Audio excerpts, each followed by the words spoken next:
The instruments and support you need for your industry. Porosity Holiday Detectors. Understanding test voltages. This is for the plant owner coding specifier to help understand test voltages. PCWI manufactures Porosity Holiday detectors in a vast range of coils and brass brushware. These are the three detectors. They come in various models. We have a wet sponge unit, a pulse DC detector, DC unit, direct current, constant current. The wet sponge unit is not really part of this discussion. I'll leave discussing the wet sponge unit in another session. I will also discuss maybe why it's still used on coatings today. Note, standards, methods of test and voltage formulas are all surpassed here. Should you be looking at using a standard, read the foreword and find if the voltage formula is calculated to find flaws that are exposing the substrate only. Many standards are written this way. The coating needs to be put under some stress to find its applied weaknesses. The high voltage detectors are pulse DC, which are in 20 and 40 kV. The DC direct current models are 15 kV and 30 kV. This is a range of brushes, internal pipe, external, flat surfaces. It's all fine brass bristle wire. The coils come in various pre-cut sizes and fits all pipes with a little Pac-Man to join them. A simple way of doing a test, although not the best way. This is a pipe coil. It's been stretched too far. You can see the gaps here. Now those gaps are going to need more voltage because it needs to travel further. It's either that or you have multiple passes over the surface in order to make sure you cover all the surface.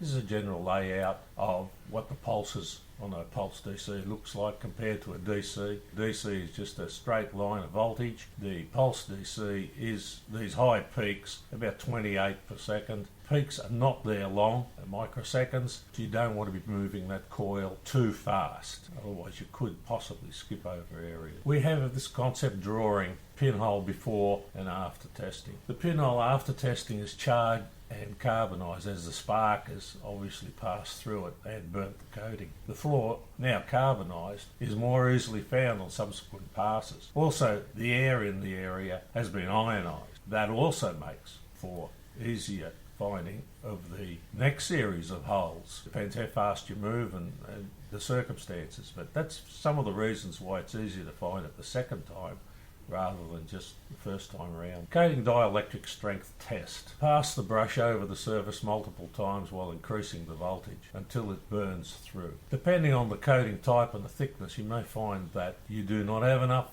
voltage available to burn through, because it takes a considerable amount of voltage to actually create a flaw. You need to establish what the true breakdown voltage of the specified coating is to be comfortable with what test voltage you are applying to the coating system. These are some of the defects that you should be looking for. One is a hole through to the substrate. Two, air voids within the coating. These are very difficult to find. A crevasse which is partially through. Unless you have enough test voltage, you may not find these two. The dry sprayed coating is porosity. Can be a headache to find because you'll pass over it and then all of a sudden the bristles of the brass wire will be in a certain position at the surface to reduce the overall distance the spark's got to travel, and you can find that. It can be a real troublesome thing to find. And of course 5 is just a low area, can reduce the coating to see if you can burn through that last little bit, but you most certainly wouldn't do any of this with a coil. 6 is just mechanical damage. You can see the coil laying over the surface, the gaps you need to bridge before you actually get to the coating. This is the coil laying on top of the coating. You see all the flaws below it. A carbon rubber strip probe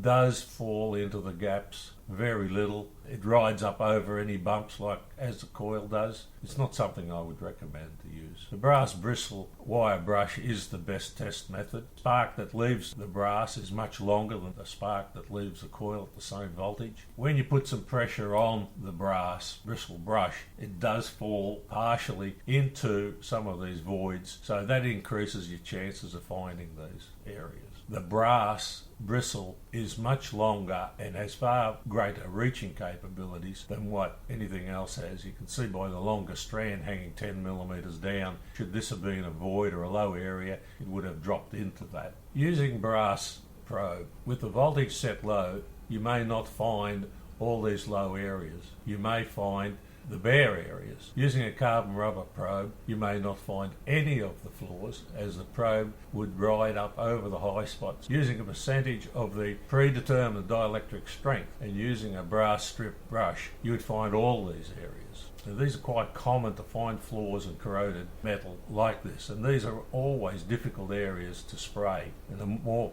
coating you tend to put on, the more it tends to run away from the surface. Always keep your brass bristle wire brushes in good condition. Anything that's tangled or matted should be discarded. With environmental issues today, no one needs coating failure or corroded pitted steel, leaking and ruptured pipelines. It's a different world today. Maybe it's time to do a little rethink. PCWI manufactures Porosity Holiday detector probes, flat brushes, rolling pipe brushes, internal external pipe brushware. Special requirements made to order. We have all the accessories and adapters to suit all brands. Contact sales at pcwi.com.au.